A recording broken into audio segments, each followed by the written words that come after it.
Salahuddin Ayyubi, also known in the West as Saladin, was one of the greatest Muslim leaders in history. He is remembered for his bravery, wisdom, justice, and generosity during the time of the Crusades. Born in 1137 or 1138 in Tikrit, in present-day Iraq, Salahuddin became the founder of the Ayyubid dynasty and united much of the Muslim world under his leadership. His achievements in politics, military strategy, and Islamic leadership made him a legendary figure admired by both Muslims and Christians. Salahuddin was born into a Kurdish Muslim family. His father, Hattin Ayyubi, and his uncle Shirkuh served under the powerful ruler Hattin Zangi, who governed parts of Syria. Although Salahuddin later became a famous warrior, his early life was focused more on religious studies and education than military training.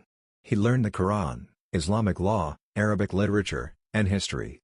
These studies shaped his character and gave him a strong sense of morality and justice. During his youth, the Muslim world faced many challenges.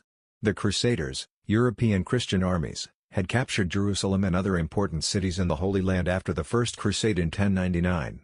Muslim territories were divided into small kingdoms that often fought against one another. This division weakened Muslim power and allowed the Crusaders to maintain control over Jerusalem for many years. Salahuddin understood that unity among Muslims was necessary to defeat the Crusaders and restore Muslim lands. Salahuddin's rise to power began when he joined military campaigns led by his uncle Shirkuh in Egypt. Egypt at the time was ruled by the Fatimid Caliphate, which was weakening politically and economically.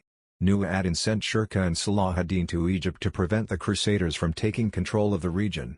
Salahuddin proved himself to be intelligent, disciplined, and capable during these campaigns. After Shirkuh died in 1169, Salahuddin became the vizier, or chief minister, of Egypt. Although he was still young, he quickly strengthened his authority and gained the trust of the people. He abolished the Fatimid Caliphate and restored Sunni Islam in Egypt, bringing the country under the influence of Hattin. Salahuddin also improved the economy, strengthened the army, and built fortifications to defend Egypt against Crusader attacks. Following the death of Hattin in 1174, Salahuddin gradually expanded his control over Syria, Egypt, and other Muslim territories. Through diplomacy, alliances, and military campaigns, he united much of the Muslim world under one rule. His dream was not personal power but Muslim unity against the Crusaders. This unity became one of his greatest achievements. Salahuddin was not only a military leader but also a deeply religious man. He lived a simple life despite his wealth and power. He was known for praying regularly, helping the poor, and treating people fairly. Historians describe him as humble, patient, and merciful. Unlike many rulers of his time, he did not seek luxury or unnecessary violence. His soldiers respected him because he shared their hardships and led by example. The most famous event in Salahuddin's life was the Battle of Hattin in 1187. This battle became a turning point in the Crusades. The Crusader army marched across the hot and dry plains near Tiberias without enough water. Salahuddin used clever military tactics to surround and weaken them.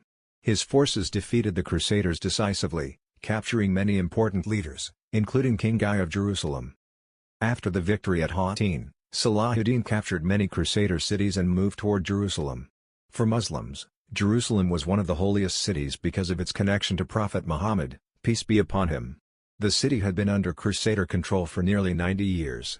In October 1187, Salahuddin entered Jerusalem after peaceful negotiations. One of the reasons Salahuddin became admired even in Europe was his treatment of Jerusalem's people after its capture. When the Crusaders had captured the city in 1099, they had massacred thousands of Muslims and Jews. Salahuddin, however, chose mercy instead of revenge.